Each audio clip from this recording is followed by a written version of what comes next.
ತಾಲೂಕಿನ ಮುದ್ದಾಪುರ ಗ್ರಾಮದಲ್ಲಿ ವಾಲ್ಮೀಕಿ ಪುತ್ಥಳಿ ಪ್ರತಿಷ್ಠಾಪನೆ. ಕಂಪ್ಲಿ ತಾಲೂಕಿನ ನಂಬರ್ 2 ಮುದ್ದಾಪುರ ಗ್ರಾಮದಲ್ಲಿ ವಾಲ್ಮೀಕಿ ಸಮಾಜದ ವತಿಯಿಂದ ಇಂದು ಭಕ್ತಿ ವೈಭವದಿಂದ ವಾಲ್ಮೀಕಿ ಮಹರ್ಷಿಯ ಪುತ್ಥಳಿಯನ್ನ ಪ್ರತಿಷ್ಠಾಪನೆ ಮಾಡಲಾಗಿದೆ. ಕಾರ್ಯಕ್ರಮದ ಅಂಗವಾಗಿ ಗ್ರಾಮದಲ್ಲಿ ಕಳಸ ಕುಂಭ ಮತ್ತು ವಾದ್ಯ ಮೇಳದೊಂದಿಗೆ ಭಾವಚಿತ್ರ ಮೆರವಣಿಗೆ ಮಾಡಲಾಗಿದೆ. ಪ್ರಧಾನ ಬೀದಿಯಲ್ಲಿ ನಡೆದ ಮೆರವಣಿಗೆ ಜನಮನ ಸೆಳೆಯಿತು. ವಾಲ್ಮೀಕಿ ಮಹರ್ಷಿಯ ಪ್ರತಿಮೆಗೆ ವಿಶೇಷ ಪೂಜೆ ಹಾಗೂ ಅಲಂಕಾರ ಮಾಡಲಾಗಿತ್ತು.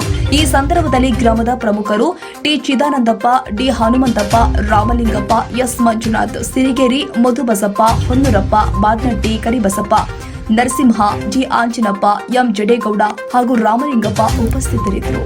ಈ ದಿನ ಶುಭ ಮುಹೂರ್ತ, ಅಕ್ಷಯ ತೃತೀಯ ಅಂತ ಹೇಳ್ತಾರೆ, ಬಸವ ಜಯಂತಿ ಅಂತ ಹೇಳ್ತಾರೆ.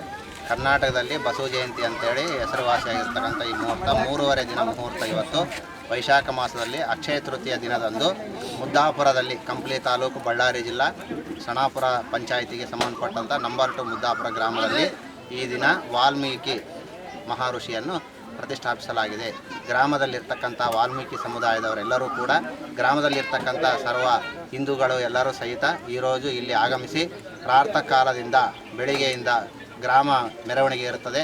ಅದಾದ ನಂತರ ವಿಗ್ರಹ ಆರಾಧನೆ ಇರ್ತದೆ. ಷೋಡಶೋಪಚಾರಗಳು ಮಾಡಿ ಈ ದಿನ ಸುಮುಹೂರ್ತದಲ್ಲಿ 10:30 ಮುಹೂರ್ತಕ್ಕೆ ಮಿಥುನ ಲಗ್ನದಲ್ಲಿ ಈ ದಿನ ಪ್ರತಿಷ್ಠಾಪನೆ ಮಾಡಿರ್ತದೆ.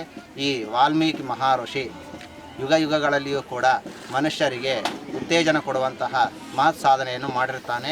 ಅಂತಹ ಋಷಿಯನ್ನು ಯಾರೇ ಆಗಲಿ ಗ್ರಾಮಗಳಲ್ಲಿ ಪ್ರತಿಷ್ಠಾಪಿಸಿರುವ ಉದ್ದೇಶವೇನೆಂದರೆ ಎಲ್ಲ ಜನರು ಕೂಡ ತಾವು, ತಮ್ಮ ಮಕ್ಕಳು, ತಮ್ಮ ಮೊಮ್ಮಕ್ಕಳು, ಪರಂಪರೆ ಎಲ್ಲರಿಗೂ ಕೂಡ ಆ ಮಹರ್ಷಿಯ ಆದರ್ಶವನ್ನು ಹೊಂದಬೇಕೆಂದು ಅಪೇಕ್ಷಿತರಾಗಿ ಎಲ್ಲರೂ ಕೂಡ ಈಗ ಸಮಾಜ ಸುಧಾರಣೆಯಾಗಿ ಪ್ರಜರೆಲ್ಲರೂ ಕೂಡ ಪ್ರತಿ ಗ್ರಾಮಗಳಲ್ಲಿ ವಾಲ್ಮೀಕಿ ಋಷಿಯನ್ನು ಪ್ರತಿಷ್ಠಾಪಿಸುತ್ತಿದ್ದಾರೆ. ಅದೇ ಉದ್ದೇಶಾರ್ಥವಾಗಿ ನಮ್ಮ ಗ್ರಾಮದಲ್ಲಿಯೂ ಕೂಡ ಈ ದಿನ ಎಲ್ಲರೂ ಸದ್ಭಕ್ತರೆಲ್ಲರೂ ಮನಸಪೂರ್ವಕವಾಗಿ, ಭಕ್ತಿಪೂರ್ವಕವಾಗಿ, ಶ್ರದ್ಧಾಪೂರ್ವಕವಾಗಿ, ಸಾಮರಸ್ಯದಿಂದ ಈ ದಿನ ವಾಲ್ಮೀಕಿ ಪ್ರತಿಷ್ಠೆಯನ್ನು ಮಾಡಿರುತ್ತಾರೆ.